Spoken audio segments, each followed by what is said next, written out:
Numerology में तो वही एक डेट ऑफ बर्थ आप लेंगे, डिपेंड करता बिल्कुल है। बिल्कुल बिल्कुल सही कह रहे हैं, हमारा ये वर्ड होता है।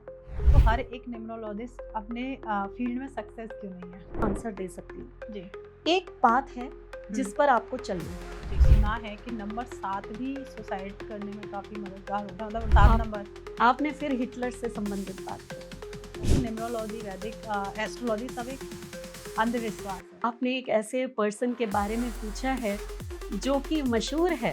तो हर एक व्यक्ति के मन में जो विचार है ना, जो नंबर क्या होते हैं, नंबर का रहस्य क्या होता है, जो न्यूमरोलॉजी में आजकल आपने सुना होगा, नाम से भी इम्पैक्ट पड़ता है व्यक्ति की लाइफ में। तो ये आपने बहुत सारी रील्स एंड वीडियोस में देखा ही है। तो मेरे मन में एक विचार आया कि क्यों ना इसके बारे में जाना जाए कि सच में इम्पैक्ट डालता है या सिर्फ एक इल्यूजन है हर एक व्यक्ति के मन में। तो हमने न्यूमरोलॉजिस्ट हैं रीना खन्ना जी, जिन्हें इन्वाइट किया है आपके हर सवाल का जवाब देने के लिए, क्योंकि कहीं ना कहीं आपके भी मन में विचार आ रहा होगा कि ये सही या नहीं, बस पॉडकास्ट किए ही जा रहे, पर आज हम बात करेंगे बिल्कुल सच्चाई को लेके। क्या ये सच में इम्पैक्ट डालती है या सिर्फ हम सब का एक इल्यूजन है? तो स्वागत है मैम, कैसे हैं आप? नमस्कार भारती, मैं बिल्कुल ठीक हूँ और आज मैं बहुत खुश हूँ कि आप ऑडियंस से ये कह रही हैं कि हम न्यूमरोलॉजी की सिर्फ ये बातें नहीं करेंगे कि कौन से नंबर क्या होते हैं, बिल्कुल। हम उनके फैक्ट्स को जानेंगे कि न्यूमरोलॉजी है क्या बिल्कुल और कितना इम्पैक्ट आता है इसका। तो श्योर, मैं वही आपके कि हर आंसर देने के लिए तैयार हूँ। बिल्कुल मैम, देखिए हर एक व्यक्ति का क्या है कि पॉडकास्ट शुरू हो गए हैं, आपको भी पता है, जनरली तो लोगों का होता है कि सिर्फ वही सारी चीजें 1 से लेके 9 तक। तो कई लोगों ने कहा कि ये सच में लाइफ में हमारे इम्पैक्ट डालेंगे, जो हमारा नाम है हमारे जीवन में इम्पैक्ट डालता है? तो मैंने ये देखो, इसका तो मैं आंसर सही से नहीं दे सकती। तो मैं एक जो, क्योंकि मैम न्यूमरोलॉजिस्ट हैं, साथ में टीचर भी हैं, जो बहुत सारे न्यूमरोलॉजिस्ट को लेके आ रही हैं। तो मैंने कहा क्यों ना मैम को बुलाया जाए, क्योंकि इसका आंसर मेरे पास तो नहीं है, पर मैम के पास डेफिनेटली होगा। श्योर। क्या न्यूमरोलॉजी सच में एक रियल साइंस है या इल्यूजन है जो ह्यूमन साइकोलॉजी वेस्ट है? चलिए, देखिए, न्यूमरोलॉजी कोई आज की साइंस नहीं है, ठीक है। एक चीज तो मैं हमेशा मानती हूँ कि सबसे पहले जो बना, जो हमारे प्राचीन ऋषियों मुनियों ने जो साइंस तैयार की, वो एस्ट्रोलॉजी थी, ठीक है। जी। वो हमारी जननी है, हम उसको माँ बोलते हैं ऑकल्ट साइंस की। तो वो जननी है और उसी साइंस से निकली हुई ये शाखाएं हैं। जी। तो ये भी बिल्कुल ऑथेंटिक है, ऐसा नहीं है। जैसे कि आप मान लीजिए कि आपने पाइथागोरस सुना होगा, बहुत बड़े न्यूमरोलॉजिस्ट हैं, जी सुना है। ठीक है। तो वहां कोई ये आज के तो नहीं है, कितने हजारों साल पहले, ठीक। आपने कीरो का नाम सुना होगा, वो कितने बड़े न्यूमरोलॉजिस्ट हैं। कीरो के बारे में कहा जाता है कि वो एक बार इंडिया के साउथ में आए थे, और आप जानते हैं कि जितना एस्ट्रोलॉजी को साउथ में यूज किया जाता है, और जननी भी वो वहीं से आई एक तरह की। और वो साउथ में उन्होंने अपनी एक बुक में लिखा है कि जब मैं साउथ में गया तो वहां पर इंडिया में अंक शास्त्र को यूज किया जाता था लोगों का बिहेवियर जानने के लिए, लोगों की प्रिडिक्शंस करने के लिए। और मैं वहां से बड़ा प्रभावित होकर आया, वहां से ये विद्या सीख के आया, तब जाकर मैंने ये वेस्टर्न कल्चर में ये विद्या जो है पूरी फैलाई। तो आप मान सकते हैं कि हमारे इंडिया से ही निकला हुआ ये शास्त्र है जो ऑथेंटिक है, जो एक एक चीज को बता सकता है, और जाकर कहाँ बाहर फिर ये फैल गया, जी। है ना। और आज वो इतने सारे क्वेश्चंस आते हैं ना लोगों के मन में कि क्या है, नंबर्स क्या होते हैं। हाँ, एक ही नंबर के करोड़ों लोग हैं, तो क्या करोड़ों लोग एक साथ होते हैं? जी। क्योंकि इतना ज़्यादा यूट्यूब पर और इतना ज़्यादा कोरोना के टाइम पे ऑनलाइन क्लासेस चलना, तो लोग जो ऊपर ऊपर की चीज़ें सीख लेते हैं ना, और फिर बोलना शुरू कर देते हैं, वो न्यूमरोलॉजी नहीं है। न्यूमरोलॉजी बहुत गहरी चीज है, एक एक चीज को जोड़कर जो है फिर बनाया जाता है कि ये। अब आप ये मानिए कि एक मूलांक का एक रिक्शा वाला भी हो सकता है, बिल्कुल। और एक मूलांक के मुकेश अंबानी भी है, जी। ठीक है। तो आप क्या न्यूमरोलॉजी में ये कहेंगे कि वो भी मुकेश अंबानी बन जाएगा? लोगों का वही होता है मैम। ऐसा नहीं है ना। उसके पास अपने नंबर्स हैं, उसके पास अपनी एक बैकग्राउंड है, अपने कर्मास हैं जो ऊपर से लेकर आया है। तो जब सारी चीजों को मिलाकर तब एक व्यक्तित्व बनता है। जी। और एक नाम जो है वो कितना बड़ा इम्पैक्ट डालता है, वो आपकी डेट ऑफ बर्थ के साथ सिंक्रोनाइज है कि नहीं। ये सब चीजें जब हम डिटेल में सर्च करते हैं ना, जब हम एनालाइज करते हैं बैठकर कि आपकी क्या महादशा चल रही है, आपकी क्या अंतर, ये सब मैं न्यूमरोलॉजी कह रही हूँ। जी। ये वैदिक न्यूमरोलॉजी से हम लोग रीड करते हैं। ओके। ठीक है, तो ये मैं कोई एस्ट्रोलॉजी की यहाँ बात नहीं कर रही। हम्म। तब जाकर एक पर्सन को रीड किया जाता है, ओके। तब जाकर न्यूमरोलॉजी सचमुच एक पर्सन की पर्सनालिटी को, उसके आने वाले जो भी परेशानियां या खुशियां, कुछ भी उसके इवेंट्स जो हैं लाइफ के, वो सब हम प्रिडिक्ट कर सकते हैं। ओके, मतलब कह सकते हैं काफी लंबा समय लगता है उसे जानने के लिए, उसके लिए बिल्कुल। बहुत सारी चीजें होनी हाँ, चाहिए। बिल्कुल बिल्कुल। तो मैम जैसे मैंने ना कई बार मैं ना 2 नंबर के बारे में जानना चाहती हूँ। आप तो मेरे से 2 नंबर के बारे में जी, जानना जी। चाहती, मैं खुद नंबर 2 की हूँ। तो चलिए चलिए मैं बताती हूँ। मेरे को अक्सर मेरे स्टूडेंट कहते हैं, मैम आपसे पढ़ना इसलिए अच्छा लगता है क्योंकि आप बहुत मदरली हैं। हुँ, ये मेरे स्टूडेंट का वर्ड है जो मैं बहुत मतलब प्राउड फील करती हूँ, और बड़ा अच्छा लगता है मुझे कि मैं अपने स्टूडेंट्स को अपने बच्चों की तरह पढ़ाती हूँ। तो जी। 2 नंबर क्या है? 2 नंबर को मैंने अभी बताया कि मदरली है, मदरली। बड़ा केयरिंग है, हुँ, मून का एक प्लैनेट है जो रूल कर रहा है उसको, और बड़ा सेंसिटिव है, बड़ा इमोशनल है। 2 नंबर जो है वो मूडी भी है। चंद्रमा क्या है, 15 दिन घट रहा है, 15 दिन बढ़ रहा है, तो उसके मूड स्विंग्स भी होते हैं, हुँ, हुँ। है ना? एक सेंसिटिव पर्सनैलिटी है 2 नंबर। जी। 2 नंबर को हम रानी भी कहते हैं, तो थोड़ा-सा ईगो, थोड़ा-सा अट्रैक्टिव ऑरा, है ना? कम्युनिकेशन स्किल अच्छी, रिलेशंस बनाकर रखना। 2 नंबर को अगर हम सिंगल 2 को हम कभी भी रीड करेंगे, तो ये पर्सनैलिटी है। लेकिन जब हम मल्टीपल 2 को रीड करते हैं, तो फिर मल्टीपल 2 में ये पर्सनैलिटी थोड़ी-सी डिस्टर्ब्ड हो जाती ओके। है ना? ओवर इमोशनल होना, ओवर सेंसिटिव होना, जल्दी हर्ट हो जाना, मूडी बहुत ज़्यादा हो जाना।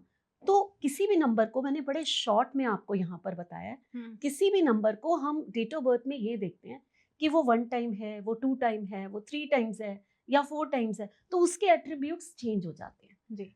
तो मैम 2 नंबर को लेके मेरा एक क्वेश्चन है। श्योर, आपने पूछिए। हिटलर के बारे में सुना ही होगा। बिल्कुल, क्या हिटलर को हिटलर कौन नहीं जानता? क्या हिटलर केयरिंग था?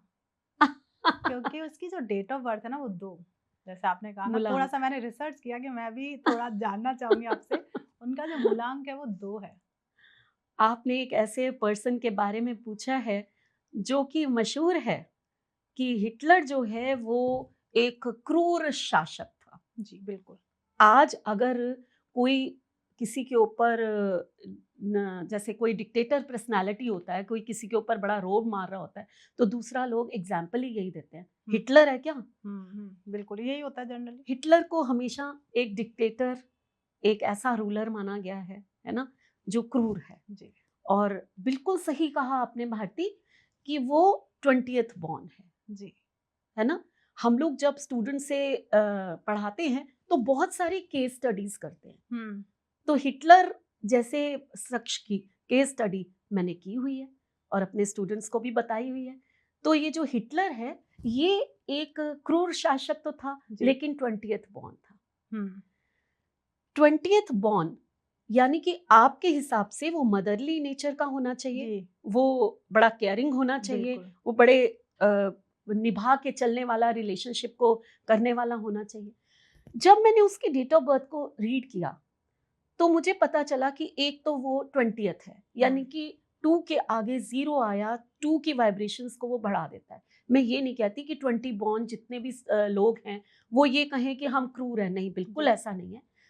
हिटलर के साथ क्या-क्या था, क्यों वो ऐसा हुआ, बिल्कुल। हम इस चीज़ पे डिस्कस हुँ, करेंगे। जब मैंने देखा कि उसकी डेट ऑफ बर्थ में 20 के बाद 4 आ रहा है, ओके। ठीक है? यानी कि उसमें राहु का इम्पैक्ट मून के साथ है। जब भी मून और राहु एक साथ आमने-सामने आते हैं, हुँ, तो काफ़ी नेगेटिव ट्रेड्स को बढ़ा देते हैं, ठीक है। ठीक है? हुँ, ये हमेशा आप किसी भी पर्सन में देखोगे, अगर वो 2 एंड 4 का भी है ना, उसका हुँ, साइकिक डेस्टिनी है, तो भी उसमें नेगेटिव ट्रेड्स आएँगे थोड़े से। जो 24। बर्थ में हुआ। 24 बर्थ को भी कह सकते हैं, वो एक अलग चीज है, वो 6 बन जाता है। लेकिन 2 और 4 का कॉम्बिनेशन, जिसे हम कहते हैं कि हमारी पर्सनालिटी नंबर 2 है और हमारे डेस्टिनी नंबर जो है 4 है। जी। और ऐसे ही अगर आप 20th बॉर्न हो, पहले ही 2 जो है उसकी वाइब्रेशंस ज्यादा हो गई। आपके पास 2 रुपए, आपके पास 20 रुपए फर्क होता है, वही फर्क इस डेट में आता है, ठीक है। और उसके बाद उसका अप्रैल 2 के बाद 0 के बाद 4 आया, ये हो गया। उसके बाद वो 89 बॉर्न है। 8 और 9 अगर हम इसको रीड करते हैं ना, तो इसका टोटल 9 पे आता है जी। 9 नंबर मार्स का है। उसको मार्स की एनर्जीज भी बहुत ज्यादा मिली, यानी कि, है ना। और वो भी 8 के साथ आई है। डिस्टर्ब्ड एनर्जी है शनि और मंगल की। तो उसकी डेट ऑफ बर्थ को अगर अच्छे से, यहाँ मैं बहुत एक्सप्लेन नहीं करूंगी, थोड़ा थोड़ा बताती हूँ, अच्छे से रीड करो तो उसकी डेट ऑफ बर्थ में 2 की एनर्जी ज्यादा है जी। 4 राहु है उसकी डेट ऑफ बर्थ में, शनि है उसकी डेट ऑफ बर्थ में, एंड मंगल है उसकी डेट ऑफ बर्थ। तो उसकी डेट ऑफ बर्थ में 2 तो रह गया थोड़ा सा, मंगल, राहु, शनि, इसकी एनर्जीज बहुत ज्यादा आ गई। ओके। ठीक है, तो हम जो कह देते हैं ना कि ये 2 बॉर्न है तो ये ऐसा ही होगा, ऐसा नहीं है। हम लोग बहुत सारी चीजों को मिलाकर फिर जाकर एक डेट ऑफ बर्थ को रीड करते हैं। अब ये एनर्जीज उसमें ज्यादा हैं जो उसको क्रूर बनाने के लिए काफी हद तक हम मानेंगे। लेकिन उससे भी ज्यादा जो चीज है जी। वो केयरिंग क्यों नहीं था, या वो किसी की भावनाओं को परवाह क्यों नहीं करता था, ये चीज कहाँ से आई उसमें, है ना। जी। वो डोमिनेटिंग हो गया, ये सारे नंबर हैं, वो समझ में आ गया।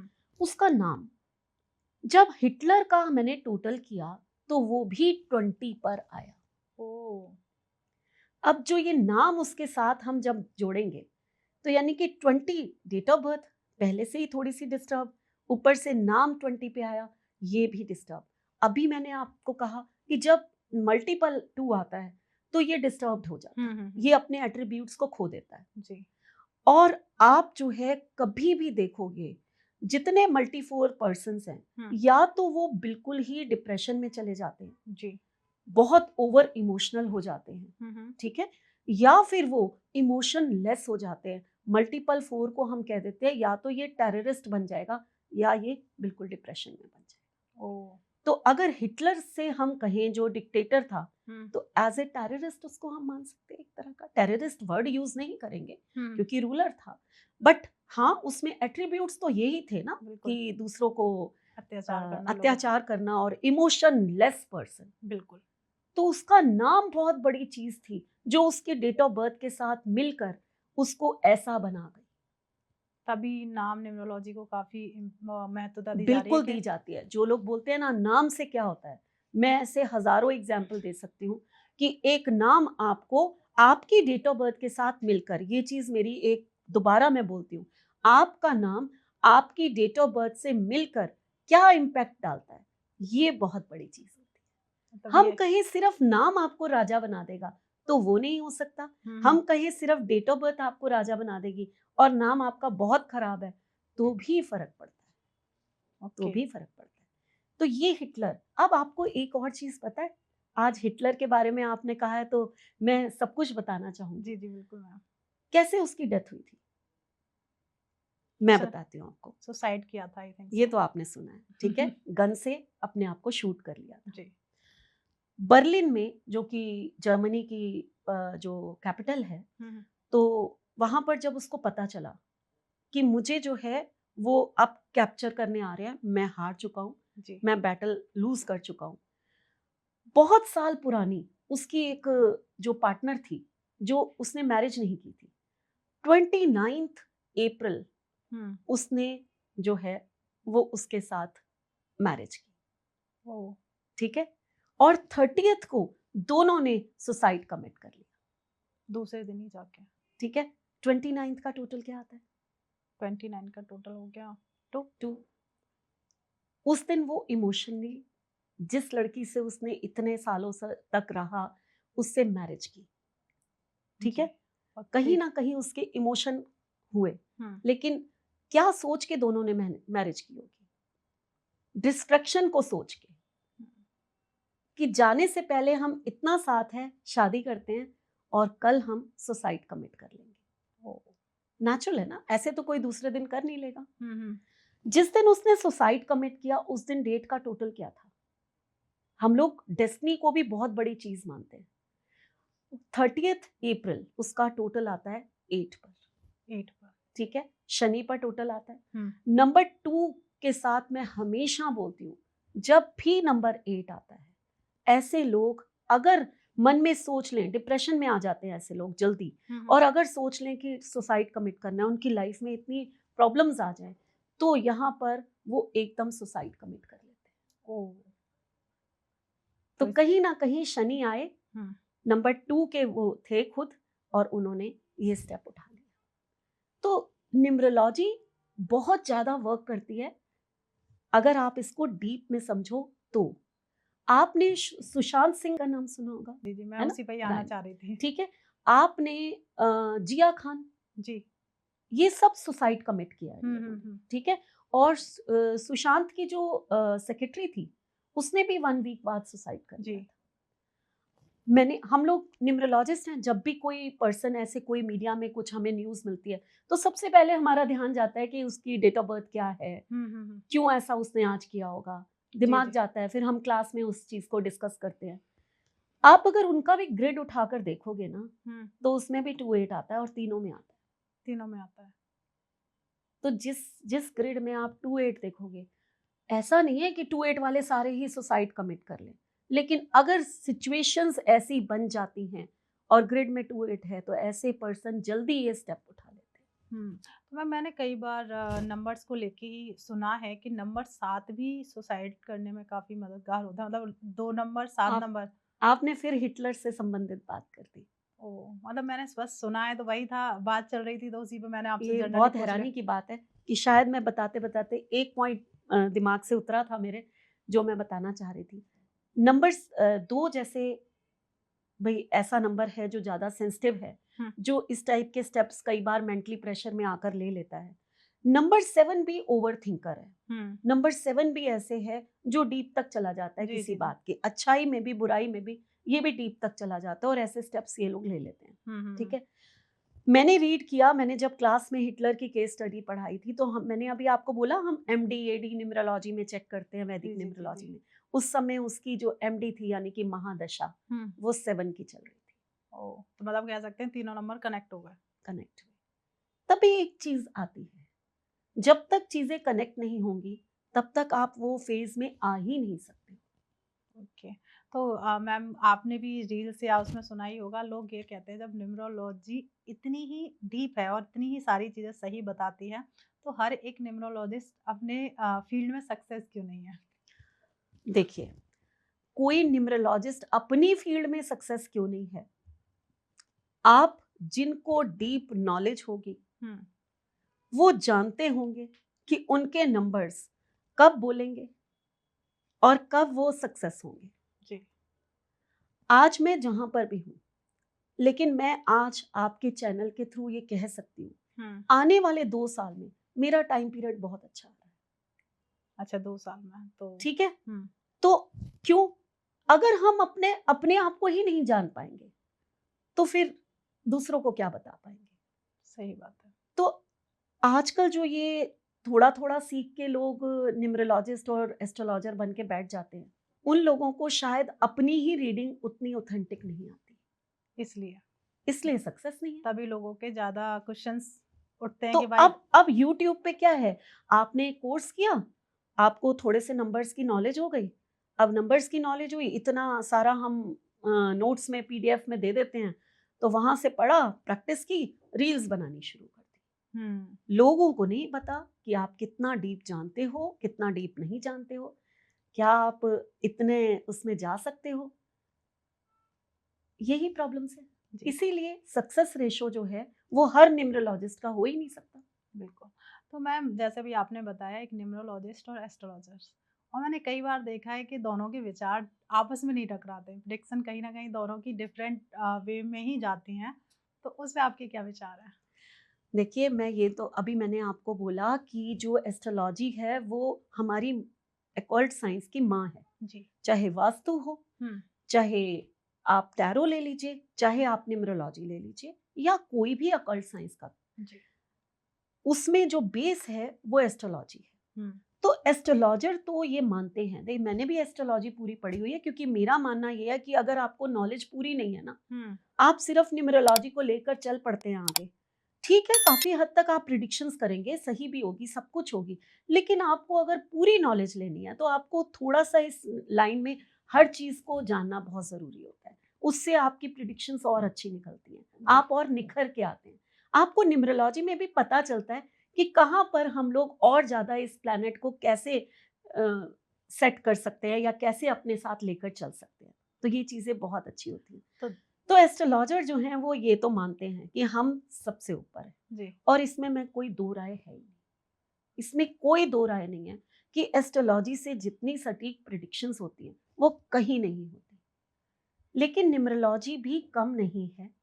वो इसलिए क्योंकि हमने क्या किया कि लोशो बहुत आसान है, उससे पर्सनालिटी बड़ी जल्दी रीड की जाती है। जी। और 90 से 95% लोग लोशो बहुत जल्दी सीख के जल्दी प्रेडिक्शन करने की कोशिश करते हैं। प्रेडिक्शन ऐसे नहीं होती। आपको न्यूमरोलॉजी में भी बहुत डीप में जाना पड़ता है। वैदिक न्यूमरोलॉजी मैंने क्यों चुनी, इसीलिए कि ये न्यूमरोलॉजी है लेकिन एस्ट्रोलॉजी बेस्ड है। तो यहाँ कंट्राडिक्टरी नहीं है।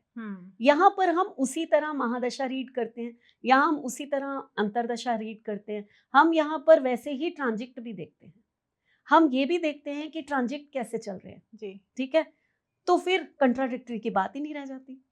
लेकिन जो नए नए उभरे हुए न्यूमरोलॉजिस्ट होते हैं तो वो थोड़ा सा माहौल बिगाड़ देते हैं, इसीलिए लोगों के मन में ये क्वेश्चंस आते हैं।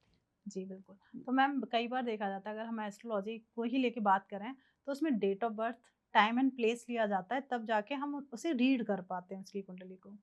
और न्यूमरोलॉजी में सिर्फ हम एक डेट ऑफ बर्थ से ही प्रिडिक्शन करते हैं, तो मतलब दोनों में कहीं ना कहीं वहाँ पर टाइम भी ले रहे हैं, तो इसका भी अलग इम्पैक्ट है क्या है? मैं थोड़ा सा इसे डिटेल में जानना चाहूँगी। देखिए एस्ट्रोलॉजी तो बेस्ड ही यही है कि आप जिस दिन बॉर्न हुए उस दिन कहते हैं ना आकाश में एक प्लैनेट्स की जो जो प्लेसमेंट थी उसकी एक पिक्चर क्लिक हुई जी, वो पिक्चर क्लिक हुई और वो आपकी कुंडली बन गई जी, ठीक है। और वो अगर कोई अच्छा रीड करने वाला है तो टिल जब तक आप इस दुनिया में रहोगे वो आपके एक एक इवेंट, आपका बिहेवियर, आपके जितने रिलेशनशिप है, हर चीज को वो एग्जैक्टली बता सकता है, इसमें कोई दो अच्छा रीड करने वाला होना चाहिए। जो लोग सोचते हैं हम 6 महीने का कोर्स करके एस्ट्रोलॉजर बन जाएंगे, बिल्कुल गलत, बिल्कुल गलत है। कम से कम 2 से 5 साल तक लगते हैं आपकी प्रैक्टिस को, तब जाकर निखर के आप कहीं एक एस्ट्रोलॉजर बनते हो। न्यूमरोलॉजी जो है उनको मैं नूडल्स मानती हूँ, ठीक है, इंस्टेंट, जल्दी सीखते हो, जल्दी प्रिडिक्शंस होती हैं, इसलिए लोग विश्वास भी कम करते हैं, ठीक है। लेकिन न्यूमरोलॉजी में भी रीडिंग इतनी सटीक होती है, हमारे पास बहुत सारे लोग आते हैं कि हमें अपना जन्म का टाइम याद ही नहीं है, मैम हम क्या करें, है ना। जी। हम उन लोगों को इतना अच्छा बता देते हैं। न्यूमरोलॉजी में भी ऐसे योगास हैं जिनको हम जब रीड करते हैं तो हमें एक एक चीज पता चलती है कि आपके साथ क्या क्या प्रॉब्लम्स आने वाली हैं, आप कौन सा एरिया है जिसमें आप बहुत अच्छा करेंगे, कौन सा एरिया है जिसमें आप बहुत खराब हो सकते हैं। और वो चीजें जब हम उनको बताते हैं उनके साथ एग्जैक्टली यही होता है। यहाँ तक कि इस साल आपकी सर्जरी हो सकती है भाई, इस साल आपका एक्सीडेंट हो सकता है, या इस साल आपका बेबी हो सकता है, अच्छी और बुरी सारे इवेंट्स को हम बता देते हैं जी। जैसे कि और योगास क्या है ये, अब आप देखो कि किसी का 7 and 2 का कॉम्बिनेशन है जी, उसको हम कहते हैं कि तुम, क्योंकि दोनों ही कॉम्बिनेशन इंट्यूशन के हैं जी, हम कहते हैं कि भाई अगर जा सकते हो तो आप ऑकल्ट में चले जाओ, अगर इंटरेस्ट है, हर कोई थोड़ा ना 7-2 वाला ऑकल्ट में चला जाएगा, आपका इंटरेस्ट है आप चले जाओ। ये एक तो ये हो गया कि प्रोफेशन बता दिया, दूसरा ये हम उसको कहेंगे कि आपके बॉडी में हमेशा पेन्स रहेंगे 2 और 7, ठीक है। अक्सर आप जितने लोग मुझे सुन रहे हैं और 2 and 7 के हैं या 2 and 7 का कॉम्बिनेशन उनके बर्थ चार्ट में आ रहा है, आप पक्का मान लीजिए उनको बॉडी पेन्स रहते ही रहते हैं। तो ये कोई हम एस्ट्रोलॉजी में थोड़ा देखने गए, हमने नंबर्स देखे और आपको बता दिया कि आपको ये प्रॉब्लम आएगी। आपका 2 एंड 6 का कॉम्बिनेशन है, जी हम कहते हैं कि बड़ा ही अट्रैक्टिव ऑरा होगा आपका, लोग जी आपसे बात करेंगे तो आपकी ओर आकर्षित हो जाएंगे हम्म, और बोलने में आप बहुत अच्छे होंगे। लेकिन उसके साथ साथ हम ये भी कहते हैं कि रिलेशनशिप इश्यूज आपको आएंगे। 26 वालों को 26 नहीं, नहीं, सॉरी, माँ मैं कह रही हूँ, टूवर्ड 6। ये कॉम्बिनेशंस, ओके, जैसे कि आप 2 नंबर के हैं और आपका टोटल किया तो 6 बन गया, जी मतलब ड्राइवर एंड या आप कनेक्टर, 6 नंबर के हैं तो आपका टोटल किया तो 2 बन गया, जो जनरली ठीक है। ड्राइवर एंड या कनेक्टर में बहुत आपका फेमस है। हमने बिल्कुल, आपका हमने जो है वैदिक ग्रिड बनाया, हम्म, तो उसमें अगर वैदिक ग्रिड में 3 मिसिंग है तो आपके पास 2 एंड 6 का कॉम्बिनेशन रह गया। ओ, लव मैरिज होना, हम्म, या मल्टीपल अफेयर्स होना, या शादी एक हुई टूट गई दूसरी होना, इनमें से कुछ हो सकता है। सास बहू की नहीं बनना, यहां तक तो हम प्रिडिक्ट कर देते हैं। तो कैसे इन्हीं कॉम्बिनेशंस को रीड करके, 2 एंड 6 है आपके, अगर लेडी है तो यूट्रस में कोई ना कोई प्रॉब्लम होना, साथ में 9 अगर मल्टीपल आ गया तो हो सकता है आपकी सर्जरी हो जाएगी यूट्रस की। तो आप न्यूमरोलॉजी को कैसे नहीं मानेंगे कि ऑथेंटिक नहीं है? इतना कुछ तो हमें एक कॉम्बिनेशन बताया, ऐसे तो पता नहीं कितने कॉम्बिनेशंस होते हैं बिल्कुल, जिनसे हम एक ग्रिड को रीड कर लेते हैं। मतलब इसके लिए एक सही न्यूमरोलॉजिस्ट होना चाहिए जो डीप में आपको जी सही प्रिडिक्ट कर सके। तो मैम जैसे अभी आपने बताया, तो मेरे ना जनरली एक दिमाग में क्वेश्चन आया है कि देखिए, जो एस्ट्रोलॉजी में ही ले लेते हैं, तो एक जो जुड़वा बच्चे होते हैं, आपने भी सुना होगा, उसमें वहाँ टाइमिंग 1 या 2 मिनट का फेर होता है, और न्यूमरोलॉजी में तो वही एक डेट ऑफ बर्थ आप लेंगे, फिर उन बिल्कुल। दोनों का लाइफ बिल्कुल ही चेंज होती है। हर एक जुड़वा बच्चे की लाइफ एंड करियर को ले लो तो बिल्कुल चेंज होता है, तो वहाँ आप किस तरीके से उन लोगों को प्रेडिक्ट करते ये हैं? क्वेश्चन मेरी क्लास में इतना ज्यादा पूछा जाता है, तो अब मैं यहाँ कहूँ कि मेरी बेटी के ही ट्विंस हैं। जी, जिस दिन वो बॉर्न हुए तो बहुत आसान है कि एस्ट्रोलॉजी में बहुत हम्म, इजी है, एस्ट्रोलॉजी में जी, जी, D60 चार्ट खोला मैंने और मुझे पता चल गया एक का लग्न जो है वो अलग है, दूसरे का अलग है। मैंने एकदम उसको मतलब कॉल किया अपने सन इन लॉ को, मैंने कहा जो बेटा है वो तो बड़ा इम्पल्सिव और ऐसा होगा, बेटी बड़ी शांत हो। बोला क्यों, दोनों तो एक ही डेट में पैदा हुए। जी, जी, जी, उसका भी यही क्वेश्चन था, अभी मैं उस तक पहुंची नहीं थी, तब रास्ते में ही मैं उस, जैसे होता है ना हम लोग जो चीज जानते हैं तो हम वो चीजें प्रेडिक्ट करनी शुरू कर देते हैं ना, जी, जी, फटाफट देखना अपने बच्चों का शुरू कर देते हैं। तो उसका भी सेम आप वाला क्वेश्चन था कि मम्मा वो तो एक ही दिन पैदा हुए हैं, वो इतने अलग कैसे हो सकते हैं? जी, तो ये एस्ट्रोलॉजी ने बता दिया। अब न्यूमरोलॉजी कैसे वर्क करती है, बिल्कुल वही ठीक है। जानना चाहते हैं। देखिए, मान लीजिए मैं जिन बच्चों की बात कर रही हूँ वो 1 एंड 5 के हैं, हम्म, 1 बॉर्न है हम्म, और अगर हम डेस्टिनी लें तो 5 है, जी, क्योंकि एक न्यूमरोलॉजिस्ट के घर में कोई बच्चे बॉर्न हो रहे थे तो कहीं ना कहीं वो डेट अच्छी होनी चाहिए, क्योंकि सी सेक्शन से थे तो कहीं ना कहीं मैं बार बार फोर्स कर रही थी कि ये डेट आ जाए, ये डेट आ जाए। तो ओके, ये तो है ही, ठीक है। तो अच्छी डेट हम लोगों ने चुनी। चलिए, उसके बाद जो बात होती है कि जब एक बेबी इस दुनिया में पहले आया और दूसरा बेबी बाद में आया, जी, चाहे 1-1.5 मिनट का फर्क है, तो जो डॉक्टर्स हैं उन्होंने एक टैग लगाया वहां पर, बेबी नंबर 1, बेबी नंबर 2, ओ, यानी कि बॉर्न होते हुए उनको एक नाम मिला, बेबी नंबर 1, बेबी नंबर 2। जी, जिस बच्चे को बेबी नंबर 1 मिला, वहां से ही मेरी न्यूमरोलॉजी शुरू हो गई थी।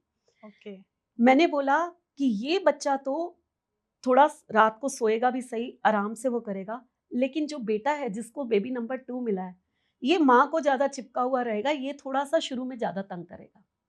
ओ, सेम वही हुआ। कहाँ से पता किया मैंने कि उसको पैदा होते ही, बॉर्न होते ही जो नाम मिला, दोनों को 2 नंबर मिल गए। जी, एक को तो अपनी डेट ऑफ बर्थ के हिसाब से बिल्कुल वही नंबर मिल गया और एक को थोड़ा सा। और आज भी दोनों में से अगर कहो तो वो थोड़ी स्ट्रांग है और वो इमोशनल है और वो माँ को ज्यादा चिपकता है, वो बेबी नंबर 2 है।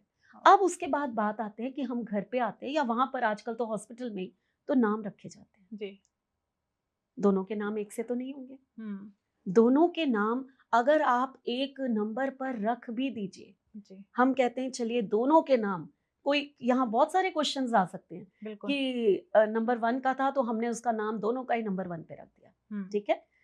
स्पेलिंग्स, लेटर्स, नेम न्यूमरोलॉजी में 6-7 दिन का कोर्स कराती हूँ, तो उसमें अल्फाबेट, एक एक अल्फाबेट आपके नाम की कहानी को बोलता है, एक एक अल्फाबेट। क्या आप अल्फाबेट भी एक से रख देंगे उनके? तो जब हम नेम का ग्रिड बनाते हैं तो वहां उनकी प्रेडिक्शंस ही अलग हो जाती है। ओके। तो आप जिसे ट्विंस कहते हो, वो हर मोड़ पे उनकी चीजें बदलनी शुरू हो जाती है, हर मोड़ पे। वो स्कूल जाएंगे, स्कूल में हो सकता है उनके सेक्शंस अलग हो, सेक्शंस अलग नहीं है, एक ही सेक्शन में गए, रोल नंबर तो अलग होगा। बिल्कुल होगा, रोल नंबर तो एक नहीं मिल सकता। एक नहीं मिल सकता। तो इतनी सारी चीजें होती हैं, ये तो मैं आपको ऊपर ऊपर का बता रही हूँ स्टार्टिंग का। लाइफ में इतने इवेंट्स दोनों के साथ अलग अलग होंगे, दोनों को अलग अलग लोग मिलेंगे, दोनों की अलग अलग पसंद होगी।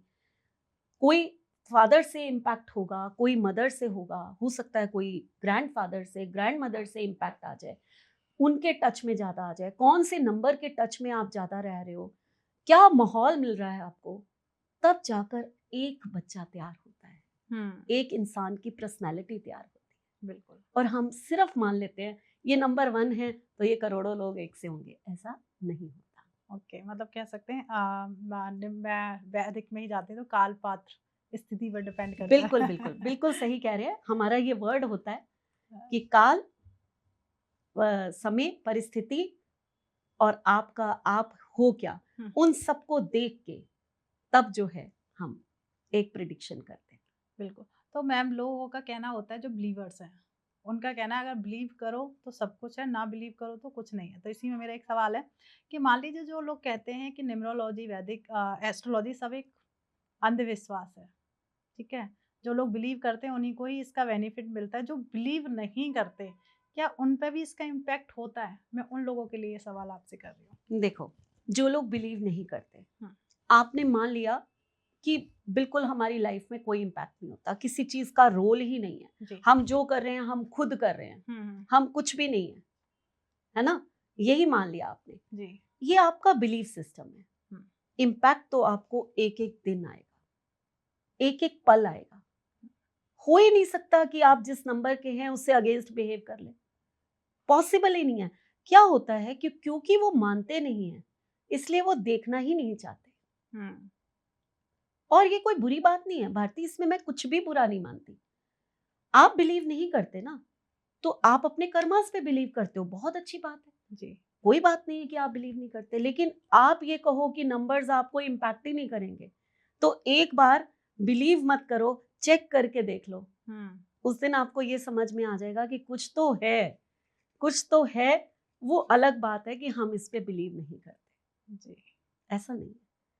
अगर ऐसा होता तो जो आप चाहते हो एग्जैक्टली वही क्यों नहीं हो जाता। ठीक है, आप अपने कर्मा से आज तक ये बने हो। मैं भी ये मानती हूँ जो लोग भाग्य के भरोसे बैठते हैं, जो लोग सिर्फ एस्ट्रोलॉजर्स के भरोसे बैठते हैं, वो बहुत गलत है।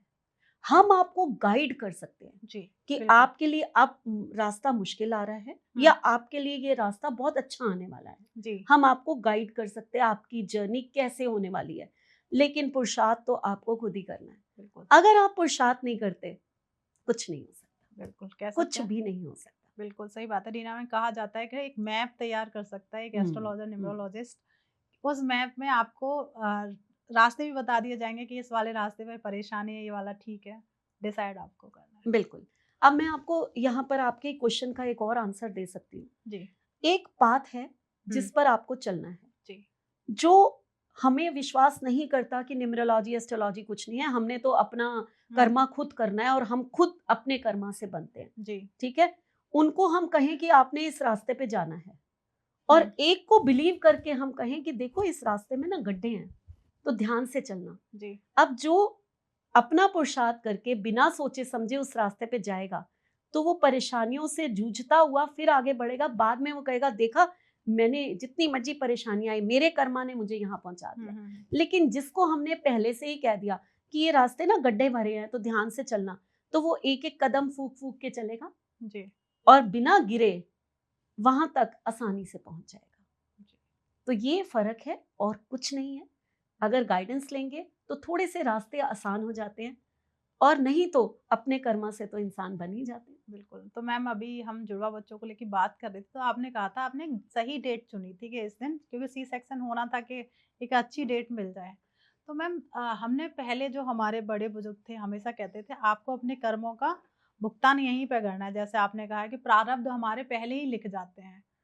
तो इस तरीके से एक सही डेट चुनना क्या ये हमारे प्रारब्ध में लिखा होता है या फिर हम चुन लेते मैं हैं? मानती हूँ कि हमें वही बुद्धि आती है जो हमारे प्रारब्ध में लिखा होता है। जी। मैं इस चीज को पूरा मानती हूँ। रीजन है उसका, जब मेरे को मेरी बेटी ने कहा कि सी सेक्शन है और एक डेट चाहिए हमें, तो हम अपनी चॉइस कर सकते हैं, ठीक है। तो मैंने यही डेट चुनी जो आपको बताई। लेकिन जब वो अपनी डॉक्टर के पास गई तो उसकी डॉक्टर ने कहा कि ये डेट पॉसिबल नहीं है। ठीक, ये डेट बिल्कुल पॉसिबल नहीं है, ये तो बहुत जल्दी की डेट आपने दे दी है। जी, जी, जी। तो आप मेरे को 7 तारीख के बाद की या 10 तारीख के बाद की डेट दीजिए, तो मैं कोशिश करूंगी। हुँ। और वो डॉक्टर इतनी अच्छी थी, शिवानी, आपने सुना होगा, ब्रह्मचारी जो शिवानी है, जी, ब्रह्म जी, जी। कुमारी, जी, जी, सुना है। तो उनकी वो बहुत ज़्यादा फॉलोअर हैं। वो ये चीज़ मानती ही नहीं थी कि डेट में, मतलब वो थोड़ी-सी नाराज़ हो गई हुँ, कि हुँ, ये हुँ। आप क्या कर रहे हो? डेट क्यों दे रहे हो? उसने, मेरी बेटी ने बड़े उससे कहा कि भई मेरी मम्मी न्यूमरोलॉजिस्ट है। उसने कहा नहीं, नहीं, जो ईश्वर ने लिखा है, जो वो होना है, होना है। ठीक है, आपने डेट देनी है। तो उसने इस चीज़ को जो है ना बड़ा इग्नोर कर दिया, हुँ, ज़्यादा लिया नहीं। फर्स्ट को उसने जस्ट एक रेगुलर चेकअप कराने जाना था। हुँ। हम ये मानते हैं कि जो हम चाहते हैं तो कई बार ईश्वर हमें देते हैं। मैं पता नहीं कब से चाह रही थी कि ये बच्चे जो हैं फर्स्ट जून को बॉर्न हो। हुँ। मैं कब से चाह रही थी ये, और ये मेरी इच्छा जो है वो मेरे को पता चल गया था कि डॉक्टर ने पूरी नहीं करनी, उसने मना कर दिया। जी। मैं अपनी क्लास ले रही हूँ, मैं क्लास में बैठी हुई हूँ, और अचानक कॉल आया कि मैं तो रेगुलर चेकअप पे आई थी, बीपी शूट कर गया और डॉक्टर ने बोला कि आपका आज ही ऑपरेशन होगा, आप फौरन आ जाओ। हुँ। ये क्या है भारती? कारण ये है प्रारब्ध। जी, क्योंकि लोगों के मैंने दिमा चुनी, हुँ। चाही, उसने मना कर दिया, लेकिन हुआ। तो ये मैं ईश्वर का धन्यवाद करती हूँ कि उसने मेरी इच्छा पूरी की। जी। तो तो रीना मैम, कई बार मैंने खुद ही बहुत सारी वीडियोस देखी हैं कि अगर बहुत सारी प्रॉब्लम्स चल रही हैं तो कहीं आजकल आपने नाम न्यूमरोलॉजी के बारे में तो सुना ही है। आप ही एक टीचर हो, पढ़ाते हो, तो उसमें मेरा ही एक सवाल है कि बहुत सारे लोग कहते हैं अपना नाम चेंज कर लो और सब कुछ ठीक हो जाएगा। कभी मुझे ऐसा लगता है कि कहीं न कहीं ये जो कॉन्सेप्ट है मार्केटिंग बढ़ाने के लिए हर एक न्यूरोलॉजिस्ट के लिए, इस पे आपके क्या विचार हैं? अगर भारती आप शुरू के क्वेश्चंस में चले जाएँ, हुँ। तो मैंने हिटलर को डिकोड किया था उनकी डेट ऑफ बर्थ को, जी। और मैंने एक वर्ड यूज़ किया था। हिटलर ने तो अपना नाम उनके पेरेंट्स ने ही रखा होगा, हुँ। कोई सेट नहीं कराया होगा। जी, जी, जी। मैंने वहाँ कहा था उनका नाम भी 20 पे आता है। हुँ। यानी कि एक पर्सन का नाम, चाहे आप न्यूमरोलॉजिस्ट से उसको रखवा रहे हैं या आपके पेरेंट्स ने आपको दिया है, जी। वो आपको इम्पैक्ट करता ही करता है। हुँ। लेकिन आप कहें कि हम अपने आप ही एक ए जोड़ लें, एक आई जोड़ लें, एक ई जोड़ लें, कहीं भी जोड़ लें, उससे आपको इम्पैक्ट आ जाएगा, ये गलत है। वो आपने अनजाने में अच्छा कर दिया तो शायद आ जाएगा, जी। लेकिन आप कई बार अपने नाम को कंपाउंड नंबर अच्छा बनाने के चक्कर में खराब भी कर देते हो। हुँ। तो ये एक पूरी साइंस है, ये मार्केटिंग नहीं है। मैं यहाँ आपको एग्जाम्पल देती हूँ। बिल्कुल मैम। जब भी मैं नेम न्यूमरोलॉजी समझाती हूँ, सिखाती हूँ, तो मैं 3 फैमिलीज बना देती हूँ। ठीक है। ये 3 फैमिलीज होती हैं, 1, 2, 4, 7 एक फैमिली में आते हैं। 9 नंबर्स है ना हमारे पास, जी, जी। ये 4 नंबर एक फैमिली में आते हैं। हुँ। 3, 6, 9 दूसरी फैमिली होती है, और 8 एंड 5 तीसरी फैमिली होती है। ओके। आपकी बात का जवाब मैं दूंगी जिन लोगों ने अपने नाम चेंज नहीं किए, बड़ी रिनाउंड पर्सनैलिटीज हैं, ठीक है, तो कैसे उनके नाम जो हैं उनको इम्पैक्ट करते हैं। ये फैमिली समझ में आ गई आपको? जी, बिल्कुल मैम। मुकेश अंबानी से शुरू करते हैं। जी। मुकेश अंबानी 1 एंड 9 कॉम्बिनेशन के हैं। हुँ। अगर मैं उनका नाम सेट करने जाऊं तो मैं कहूंगी या तो मुझे फर्स्ट फैमिली में करना है, हुँ, हुँ। नंबर 1 पे ही मैं नाम रख दूं, 2, 4, 7 तो नाम नहीं रखेंगे हम, जी। या उनकी जो सेकंड फैमिली है, यानी कि 9 उनका डेस्टिनी नंबर है, तो उस पे मैं उनका नाम रख दूं जो कि 369 है। ठीक है। ठीक है, अगर मैं सेट करने जाऊं तो मैं ऐसे करूंगी। ठीक। ठीक, और डेस्टिनी नंबर को हम ज्यादा महत्व देते हैं, ऐसा नहीं है कि बेसिक नंबर हमारा महत्वपूर्ण नहीं है, लेकिन इंपॉर्टेंस जो है हम डेस्टिनी नंबर को ज्यादा देते हैं, क्योंकि वो हमारा कर्मा और वो हमारी 30 के बाद 30 एज के बाद जो है वो एक्टिवेट होना शुरू हो जाता जी है। जी जी। ठीक है, उनका नाम अगर आप टोटल करो तो 39 से 3 पे आता है। कौन सी फैमिली हुई? 9 वाली डेस्टिनी नंबर की फैमिली हो गई, 369 वाली। जी जी जी। अपने आप ही उनके पेरेंट्स ने नाम रखा, क्योंकि उनके प्रारब्ध में इतना कुछ था, ऐसा पहुंचना था, उनका नाम बिल्कुल उनकी फैमिली पे हुआ। 39 कंपाउंड नंबर क्या कहता है वो तो अलग ही बातें हैं, वो सचमुच उनको सूट करती है। वो सचमुच एक रेनाउंड बिजनेसमैन है जो कि 39 बोलता है। ठीक है, सलमान खान 9 एंड 6 का कॉम्बिनेशन है। ठीक है, उनका नाम भी नंबर 3 पे आता है। मैंने क्या बोला, 369 एक फैमिली है जी। अब यहाँ पर आप मार्केट में यूट्यूब पे इतना बड़ा फैला होता है 36 का आंकड़ा, जो 6 नंबर के हैं वो 3 नंबर पे नाम ना रखें। नाम नहीं रखी वो इसलिए कहा जाता है, वो कोई बहुत गलत नहीं है, मैं ये नहीं कि मैं बिल्कुल उसको एंटी कह देती हूँ, क्योंकि 3 एंड 6 जो है मैरिज के कुछ प्रॉब्लम्स देता है। जी जी। थोड़े विचार अलग कर देता है, बिल्कुल अलग विचार होंगे, इसीलिए कहा जाता है, बट वो एक फैमिली है जी। आपका नाम आपको रिनाउंड करा देगा। तो सलमान खान के केस में क्या हुआ? सलमान खान रिनाउंड हो गए, पैसे की कोई कमी नहीं, नाम उनको बहुत सूट किया, दुनिया में नाम फैल गया, लेकिन मैरिज इश्यूज तो हैं, बिल्कुल हैं। और क्यों है? सिर्फ 3 पे नाम रखने के कारण नहीं है। 9-6 का कॉम्बिनेशन जिसका भी होगा, या तो लेट मैरिज होगी, मैरिज नहीं होगी, या मैरिज इश्यूज होंगे, तो वो चीजें भी तो वर्क कर रही हैं वहां पर। हम सिर्फ नाम को नहीं कह सकते। ओके, ठीक है, तो वो चीजें भी वर्क कर रही हैं। शाहरुख खान, शाहरुख खान का नाम जो है 42 से 6 पे आता है जी। 42 से 6 यानी कि मीडिया का नंबर, कंफर्ट्स का नंबर, लग्जरी का नंबर, लेकिन वो खुद किस नाम के, किस नंबर के हैं? 2 एंड 7। 2 एंड 7 अब फैमिली अलग हो गई, है ना। 2 एंड 7 को मैंने 1 वाली फैमिली में रखा था जी जी जी, और 6 आ गया 369 वाली फैमिली में, यहाँ फैमिली अलग हो गई जी, क्योंकि वो नंबर उनको मीडिया में ले गया, आर्टिस्टिक बना दिया, सब कुछ कर दिया उसको, लेकिन उनको बॉडी पेन्स, स्पाइनल कॉर्ड में, रीढ़ की हड्डी में उनकी इतनी ज्यादा पेन, ये चीजें उनको आनी शुरू हुई। 2 रीजन थे। पहला रीजन कि 6 नंबर पे उनका नाम है और वो नंबर 2 के हैं। मैंने आपको जब बता रही थी तब मैंने कहा था बॉडी पेन्स आते हैं 2-7 में, 2-6 में, ये बॉडी पेन्स आते हैं जी जी। ठीक है, एक रीजन ये। दूसरा रीजन, और नेम न्यूमरोलॉजी कोई छोटी चीज नहीं है। शाहरुख खान हम जब लिखेंगे तो मैंने आपको कहा ना, स्पेलिंग्स, हर अल्फाबेट कुछ बोलता है। मैंने बच्चों के नाम में भी कहा था, हर अल्फाबेट कुछ बोलता है। बिल्कुल बिल्कुल। तो जब हम मेडिकल प्रोनोलॉजी पढ़ाते हैं उसमें हम कहते हैं कि अगर किसी पर्सन के मल्टीपल एच आ जाए तो उसकी स्पाइनल कॉर्ड की सर्जरी तक हो सकती है। और आप सबको मालूम है कि शाहरुख खान जो है कहाँ गया था? अमेरिका गया था अपनी सर्जरी कराने जी। आज भी वो कहता है कि दर्द बहुत है, लेकिन दर्द को लेकर नहीं बैठना, इसको लेकर नहीं जीना, उसका ये डायलॉग होता है जी। उसका नाम चेंज किया गया, क्यों किया गया? आप लोगों को पता है कि उसका नाम शाहरुख खान से, शाहरुख खान ही है, लेकिन उसको क्या बुलाते हैं पिक्चर्स में? उसको क्या बुलाते हैं? SRK। SRK, उसका नाम मशहूर किया गया SRK, बार बार उसको SRK SRK बोला गया। SRK कौन से नंबर पे आता है? नंबर 7 पे। उसकी फैमिली के नंबर पे उसका नाम लेकर आए, और जो इतने सारे H उसको तकलीफ दे रहे थे उसको दूर करने की कोशिश की गई। तो नेम कैसे इफेक्ट डालता है? जो कहते हैं कि कुछ नहीं होता, ऐसा नहीं होता, ऐसा नहीं है।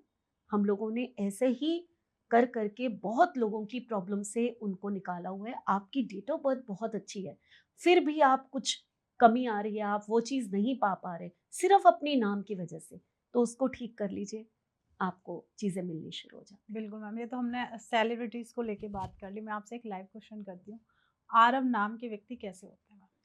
आरव, AR की साउंड है, double A, double A, R है ना भाई, AR की साउंड है जी। AR की साउंड जो है आपको बहुत सारी अपॉर्चुनिटी लेकर आती है और इसको हम मनी का साउंड मानते हैं। ठीक है। ठीक है। आरव जो है, आरिव है या आरव है? आरव, डबल आरव ए है आर ए है ना? वी। डबल ए नंबर 2 हो गया, R2 हो गया, V6 हो गया, तो 1 बन गया। फिर उसके बाद AR है, double A R A V, Aarav. Double ARAV। V, okay, 4 5 and 6 number 1 पे आता है ये नाम। जी। टोटल 1 पे आता है, 10 से आता है, नंबर 1 पे आता है। इसकी डेट ऑफ बर्थ क्या है, हमें ये जानना बहुत। नाम अच्छा है, ठीक है। नाम में कोई प्रॉब्लम नहीं है, ठीक है। लेकिन इसकी डेट ऑफ बर्थ क्या है? डेट ऑफ बर्थ है 3/1/2016। 2016। तो 2016 का टोटल जो है वो आता है 9 पे, 9। ठीक है, और 3 1 है ये, जी। है ना? तो 4 पे हो गया। इसका नाम ठीक है, नाम ठीक है। नाम ठीक है, क्योंकि इसका 3 एंड 4 का कॉम्बिनेशन है। मैंने अभी बोला कि ये नाम जो है नंबर 1 पे आ रहा है, जी। ठीक है। तो नंबर 1 कौन सी फैमिली हो गई 4 के लिए? हम 2 फैमिलीज को यूज कर सकते थे, जी। एक 3 वाली फैमिली को, और एक 1 1 जी, फैमिली जी। को। तो इसका नाम बिल्कुल ठीक है।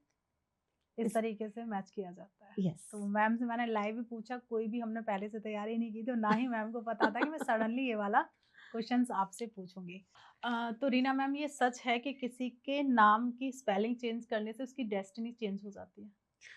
नहीं, मैं बिल्कुल इस चीज को अग्री नहीं करती कि किसी का नाम चेंज करने से उसकी डेस्टिनी चेंज हो जाएगी। मैंने आपको अभी बोला कि आपकी डेट ऑफ बर्थ बहुत वैल्यू रखती है, वो बताती है कि आपकी डेस्टिनी में क्या है, लेकिन नाम उसके साथ जुड़कर उसको कहते हैं ना, रास्ता और दिखाता है, उसमें इम्पैक्ट और डाल देता है। ठीक है। तो अगर आपकी डेस्टिनी में बहुत खराब चीजें, इस समय आपका टाइम पीरियड बहुत खराब चल रहा है, आपकी डेट ऑफ बर्थ, आपकी महादशा खराब चल रही है, वो आपको खराब ही, आप नाम चेंज करा लीजिए और आप कहो कि हमें तो इम्पैक्ट आया ही नहीं। वो इसलिए नहीं आया कि नाम तो ठीक हो गया, वो आपको थोड़ा सा पुश करेगा, उसको अच्छी ओर पुश करेगा, लेकिन जो इस समय आपको प्रॉब्लम्स आपकी महादशा अंतरदशा की वजह से आ रही हैं, इस टाइम पीरियड में जो आपको प्रॉब्लम्स आ रही हैं, वो आपको ठीक करनी पड़ेगी। नाम ने तो आपको रास्ता दिखा दिया, बट कहते हैं दोनों को मिलाकर चलोगे तब चीजें ठीक होती हैं। आपको हमने सिर्फ नाम चेंज कर लिया तो हमारे चीजें ही बदल जाएंगी, हमारी डेस्टिनी ही अलग हो जाएगी, ऐसा नहीं होता कभी भी। तो आपने भी सुना हो, कई फेमस एक्टर्स हैं जिन्होंने अपना न्यूमरोलॉजी से अपना नाम चेंज किया, जैसे एकता कपूर हो गई, राजकुमार राव हो गए। तो क्या इनके इस नाम चेंज करने से इनकी लाइफ में इम्पैक्ट आए हैं मैम? आता है, आता है। आता है, बिल्कुल आता है। आप अगर ध्यान से एक एक्टर का मैं नाम लूंगी, बहुत ध्यान से सुनना उसको, जी। कि अजय देवगन। सुना है जी, हर कोई ठीक है, जानता है जी। हर कोई जानता है। एक टाइम पीरियड था उनकी पिक्चर्स बिल्कुल नहीं चल रही थी, तो उन्होंने कॉमेडी मूवीज में भी काम करना शुरू कर दिया था। बिल्कुल। अगर आप उनकी पर्सनालिटी देखें तो वो पर्सनालिटी सूट ही नहीं करती किसी कॉमेडी को, बिल्कुल भी नहीं करती। नहीं राइट। करती। ठीक है। अब क्या होता है कि जैसे मैंने कहा कि एक कैटेगरी है, उनका नाम बिल्कुल उनकी सही कैटेगरी पे था, बिल्कुल सही। ठीक है। नेम में भी हम कई बार कैटेगरीज चेंज करते हैं, इसका एग्जाम्पल दे रही हूं मैं। 2 and 4 के हैं, 28 पे नाम था, नंबर 1 पे, लेकिन नेम न्यूमरोलॉजी छोटी चीज नहीं है। आपने नंबर 1 पे तो नाम रखा, अपनी कैटेगरी में भी आ गए, आप रिनाउंड भी हो गए, लेकिन 28 नंबर जो है वेरी अनलकी नंबर है, वेरी कंपाउंड नंबर, बिल्कुल अनलकी है। वो आपको हेल्थ इश्यूज भी देता है और आपके लाइफ में डाउनफॉल ले आता है। वही उनकी लाइफ में हुआ। अब उनका नाम चेंज किया गया, एक ए हटा दिया। अगर आप अभी यूट्यूब पे या आप गूगल सर्च करोगे तो देखोगे कि उनके नाम से एक ए हटा लिया, कंपाउंड नंबर आ गया 27 पे, जो उनकी कैटेगरी का नहीं था। ठीक है। लेकिन उनको क्यों दिया गया? इसलिए दिया गया कि वो अपनी 2 and 7 आर्टिस्टिक फील्ड को बहुत ज्यादा पुश करते हैं जी। और 9 नंबर जो है वो एक गति का नंबर है, एक्शन का नंबर है। 27 एक बहुत अच्छा कंपाउंड नंबर है। जैसे ही उनको ये नाम दिया गया, उनकी सिंघम आ गई। सिंघम क्या थी, उसमें वो एक पुलिस ऑफिसर बने थे। जी। तो मार्स को डिनोट करती हुई पिक्चर आई, ठीक है, उनका नाम मार्स की एनर्जी पे आया, जी।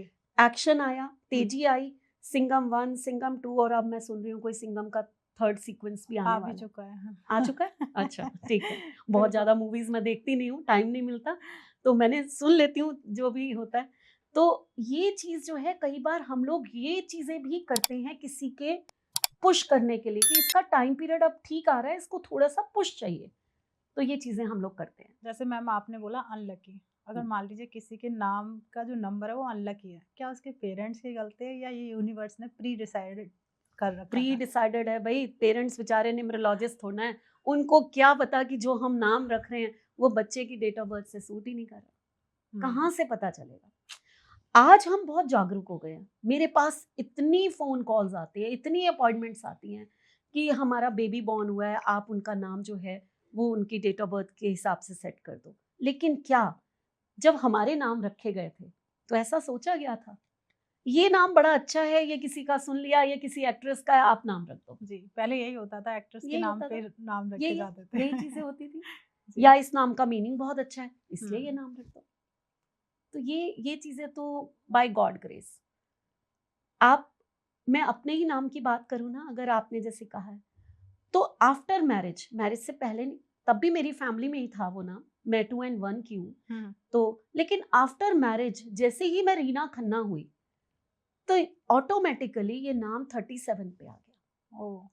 मतलब सरनेम भी ऐड होता है? ऐड होता है ना, पूरा नाम ऐड होगा ना, ओके, सरनेम ऐड होगा ही होगा। ठीक है। फर्स्ट नेम को भी वैल्यू देते हैं लेकिन सरनेम को सबसे ज्यादा, मतलब ऐड करके पूरा रीना खन्ना जो है वो 37 पे आया। तो ये बाय गॉड ग्रेस उसने लिखा हुआ था कि हुँ। आपका नाम जो है आपके डेस्टिनी नंबर से मैच करेगा और वो आपको आगे लेकर जाएगा। लोगों का हमेशा कहना होता है जो न्यूमरोलॉजी है हमेशा रिच एंड पावरफुल लोगों पे ज़्यादा इम्पैक्ट डालती है। लोगों के हमेशा यही सवाल आते एक्चुअली हैं। क्या है कि क्योंकि वो पावरफुल लोग जो हैं वो अपनी जर्नी को यूट्यूब पे बताएंगे, जी। गूगल पे उनके बारे में चीजें लिखी जाएंगी, हुँ। तो लोग उनको पढ़ेंगे, तो लोगों के ये विचार बन जाते हैं। हमारे पास कौन से बहुत पावरफुल लोग आ रहे हैं, हमारे पास जमीन से जुड़े हुए एक आम इंसान आते हैं, हम उनकी जर्नी को भी चेंज करते हैं। जी, करते हैं कि नहीं करते? बिल्कुल। तो वो जाकर रिनाउंड नहीं है ना, तो वो अपनी बातें कितने लोगों को बताएंगे, जो उनके आसपास के लोग होंगे, और जो दिखता है वही लोग जो है बोलते हैं। बस यही हम कह सकते हैं इस बारे में। इम्पैक्ट तो ये हर एक को डालेगा। तो रीना मैम कई बार मतलब देखा जाता है कि न्यूमरोलॉजिकल प्रेडिक्शन बहुत सटीक जाती है। तो लोगों का एक कहना होता है कि मान लीजिए स्पोर्ट्स जो मैच होते हैं या फिर जो इलेक्शंस होते हैं या फिर स्टॉक मार्केट आपको पता ही है, तो इनके लिए सही प्रेडिक्शन क्यों नहीं करते न्यूमरोलॉजिस्ट? ये आपसे किसने कहा कि सही प्रिडिक्शंस नहीं करते? लोगों के जनरली कमेंट्स आप देखना बहुत ज़्यादा होते हैं ये।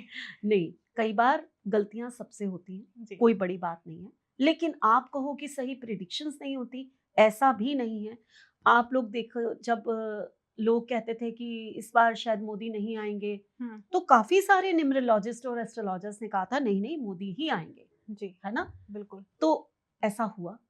अभी मैं आप लोगों को एक चीज बताती हूँ कि मैं एक अपनी क्लास में केस स्टडी करा रही थी, कोई लगभग 3 साल पहले की बात है। हुँ, हुँ। तो उन दिनों इलेक्शन यूपी के चल रहे थे कि अखिलेश यादव या योगी, और काफी लोग हवा में ये कह रहे थे कि अखिलेश को बहुत सीटें मिल जाएंगी, शायद योगी दोबारा नहीं आएंगे। जी, जी, जी। ठीक है, ऐसी बातें चल रही थी। मैंने बिना नाम बताए सिर्फ उनकी डेट ऑफ बर्थ अपनी क्लास में रखी और अपने स्टूडेंट से कहा कि अगर मैं इन 2 लोगों में कंपटीशन करा दूं हुँ, तो कौन जीतेगा। ठीक ये है। केस स्टडी मैंने अपनी क्लास में कराई। ओह! तो किसी ने कुछ बोला, ज्यादातर लोगों ने, जितना मैंने पढ़ाया था उस बेसिस पे योगी का नाम लिया, लेकिन 2-4 ने जैसे अखिलेश का भी ले लिया। तो वो यूट्यूब पे मेरा वीडियो है, हुँ, योगी वर्सेस अखिलेश कौन जीतेगा, जी। है ना? तो ये है मेरा, ये केस स्टडी है। देन लास्ट में मैंने समझाया कि एक अखिलेश के चांसेस काफी हैं अच्छी सीटें लेने के, जितने वो पिछली बार से ले सकते हैं, लेकिन जीतेंगे तो योगी ही जीतेंगे। तो ये क्या प्रिडिक्शन नहीं थी? बिल्कुल, ये एक इलेक्शन की प्रिडिक्शन थी। बिल्कुल। दूसरी बार पंजाब में इलेक्शंस हो रहे थे, जी। चन्नी, नवजोत सिंह सिद्धू और एक भगवत मान। भगवत मान मेरे लिए एक एक्टर थे हुँ, हुँ। और कहते हैं ना, हम बायस होकर कह देते हैं जी योगी जीतेंगे या हमने ये कर लिया, चलो वो छोड़ दो। उनको तो मैं सोच भी नहीं सकती थी कि वो सीएम बन जाएंगे, जो मेरी अपनी थिंकिंग है। जी जी। चन्नी उस समय सीएम थे और नवजोत सिंह सिद्धू बहुत ही एक्टिव थे, बहुत ही ज्यादा वहां पर काम कर रहे थे। मैंने क्लास, ये भी मेरी क्लासरूम केस स्टडीज थी, मैं जब केस स्टडीज कराती हूँ उस समय की बात है, तो मैंने ये वीडियो भी मेरा यूट्यूब पे है। मैंने वहां पर कहा कि चन्नी अपनी जगह से जीत जाएंगे, सीएम बनना ये थोड़ा मुश्किल लग रहा है। ठीक है, भगवत मान के लिए मैंने कहा कि ये बहुत, इनकी डेट ऑफ बर्थ बहुत इस समय जो महादशा अंतरदशा है, ये बहुत आगे निकल के चल दिखाई दे रहे हैं। जी जी। इट मीन्स अपनी पार्टी से ये बहुत कुछ, ये कुछ बन सकते हैं, इनको कोई पोजीशन मिल सकती है। वहां मैंने ये नहीं कहा कि ये सीएम बन जाएंगे, क्योंकि मुझे वहां मैं पार्टी का वो नहीं कर रही थी, मैं एज अ पर्सन कर रही एज ए थी। पर्सन। हाँ, और नवजोत सिंह सिद्धू का तो मैंने देखा जैसे ही, तो मैंने वहां पर ये बोला है अपने स्टूडेंट्स को, इनके तो जेल योग दिखाई दे रहे हैं। ये लाइन मैंने वहां पर बोली है। लोग जाकर मेरे यूट्यूब में ये देख सकते हैं, ये वीडियो है, पंजाब इलेक्शन, उसमें चन्नी, नवजोत सिद्धू, मान, ये सबकी फोटोज बनी हुई है। बिल्कुल। तो ठीक है, तो और हुआ भी वही। मान जो है सीएम बने, उनको पोजीशन मिली। चन्नी अपने एरिया से जीते, लेकिन पोजीशन नहीं मिली, पार्टी नहीं जीती। और नवजोत सिंह सिद्धू कुछ दिनों बाद ही 1 साल के लिए जेल चले गए थे। तो आप कैसे कह सकते हैं कि प्रिडिक्शन हम नहीं कर सकते? नहीं, बिल्कुल सर, कर सकते हैं। तो मैम स्टॉक मार्केट को लेके लोगों का रहता है कि स्टॉक मार्केट एक थोड़ा सा टफ एरिया है, क्योंकि वो बड़ा फ्लक्चुएट होता है। बिल्कुल, बहुत ज्यादा। आज क्या है, कल क्या है, आज क्या है, उसकी प्रिडिक्शंस करना काफी मुश्किल होता है। फिर भी जो लोग एक्सपर्ट हैं इस चीज में, मैं कभी इस तरफ गई नहीं, जिस चीज में मैं जाती नहीं हूँ वो मैं यहाँ पर कहूंगी भी नहीं। मैंने आज तक कोई स्टॉक मार्केट की प्रिडिक्शन नहीं की, शायद मेरा स्टॉक में उसमें इंटरेस्ट भी कम है। हाँ, मैं ये जरूर, लोग आते हैं मेरे पास, मैं उनकी डेट ऑफ बर्थ देखकर ये जरूर बता देती हूँ कि आपको किस टाइप के स्टॉक में इन्वेस्ट करना चाहिए। ओके। जैसे कि आप नंबर 8 हैं, तो आपको लॉन्ग टर्म इन्वेस्टमेंट करनी चाहिए, कभी भी शॉर्ट टर्म इन्वेस्टमेंट नहीं करनी चाहिए। आप नंबर 4 हैं, आप एकदम तेजी से ऊपर जाएंगे स्टॉक मार्केट में और उतनी तेजी से नीचे गिरेंगे, तो जब आप ऊपर जा रहे हैं अपना पैसा निकाल लीजिए जी, नहीं तो पता चला जितना कमाया उतना ही डूब गया। आपकी स्टॉक मार्केट अगर आप करते हैं तो नंबर 3, नंबर 7, नंबर 5 आपके पास होने बहुत जरूरी है जी। तो ये चीजें जरूर मैं गाइड करती हूँ, लेकिन प्रिडिक्शंस मैंने कभी नहीं की। जो लोग इस चीज के एक्सपर्ट हैं और वो प्रिडिक्शंस करते हैं, और शायद सही भी आती होंगी। बिल्कुल। तो कह सकते हैं मैम, मैं आपसे पूरे पॉडकास्ट में इतना समझ में आया कि इसकी एक डीप आपको जाना ही पड़ेगा, ऐसा नहीं कि ऊपर ऊपर से ही ऊपर से नहीं हो सकता। बिल्कुल, मैम का भी कहना है कि बहुत सारे मार्केट में ऐसे लोग आ गए हैं, कुछ टाइम का कोर्स किया, देन उसके बाद प्रिडिक्शन करना शुरू कर देते हैं, वो गलत है। जैसे मैम के अगर आप पॉडकास्ट पूरा देख रहे हैं तो आपको भी पता होगा मैम किस तरीके से आपको बता रही हैं, तो बहुत ज़्यादा डीप में जाके है।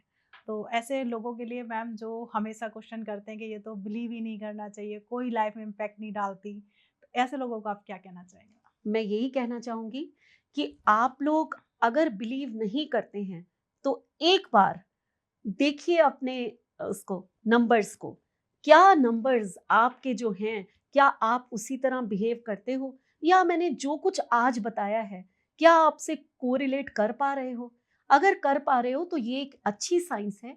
अगर हम इसे एक अच्छे पर्सन जो कि डीप नॉलेज रखता है उसके पास जाकर अगर हम इस चीज को समझते हैं, उससे गाइडेंस लेते हैं, तो सचमुच आपको रास्ते मिलते हैं। ऐसा नहीं है कि आप जो है अच्छी गाइडेंस नहीं ले सकते। और अगर आप अपने कर्मा पे विश्वास रखते हैं तो भी कुछ बुराई नहीं है, क्योंकि मैं भी मानती हूँ कि कर्म तो हमारे हर चीज से ऊपर है। अपने कर्मा से, अपने विश्वास से हम कुछ भी पा सकते हैं। बिल्कुल सही बात है मैम। पहले तो मैं आपका धन्यवाद करूंगी कि आप अपना कीमती समय निकाल के यहाँ आए, और बहुत सारे ऐसे सवाल थे जिनको आपने बहुत अच्छे एग्जाम्पल्स के साथ क्लियर किया कि नहीं भाई ये ऐसे होता है, उसके लिए बहुत बहुत धन्यवाद मैम। तो जो व्यूअर्स हमेशा कमेंट करते हैं कि ये ऐसा होता है या वैसा होता है, तो आज आपको ये पॉडकास्ट बहुत डिटेलिंग में समझ में आ गया होगा। और न्यूमरोलॉजी को लेके अगर आप और कुछ जानना चाहते हो तो बहुत सारे कमेंट करो, जितने ज़्यादा कमेंट आएंगे हम मैम को फिर से रिक्वेस्ट करेंगे कि हम उस पर एक डीप में जाके एक पॉडकास्ट बनाएं। और प्लीज़ जिसके जो भी सवाल है, जो भी विचार आ रहा है, हो सकता है कि हमने इसमें पूरा कंप्लीट ना किया हो, जो भी होता है ना वो कमेंट, आपका कमेंट बॉक्स पूरा खुला हुआ है, वहाँ जाइए, डालिए, वहाँ पे आपको डेफ़िनिटली आंसर मिलेगा। मैम का यूट्यूब चैनल आपको स्क्रीन पर दिख रहा है, हमारे को तो आप देख ही रहे हो, तो इस चैनल को सब्सक्राइब कर लीजिए। मुझे लगता है सब्सक्राइब करने में आपका कोई भी चार्ज नहीं जाता है, फ्री ऑफ कॉस्ट है। और जितने भी लोग इस पॉडकास्ट को देख रहे हैं, आप अपनी फ्रेंड्स, फैमिली के साथ शेयर कर दीजिए, क्योंकि बहुत मज़ेदार ये पॉडकास्ट रहा, क्योंकि इसमें हर एक डाउट को क्लियर किया गया जो आपके मन में हो सकता है। बहुत सारे सवाल होंगे जो आप पूछना चाहते हैं, कमेंट में भर-भर के डालिए। हम मैम को फिर से बुला के उन सवालों का आंसर लेंगे ही लेंगे। और आप अपने घर में स्वस्थ रहिए, मस्त रहिए। जय श्री राधे।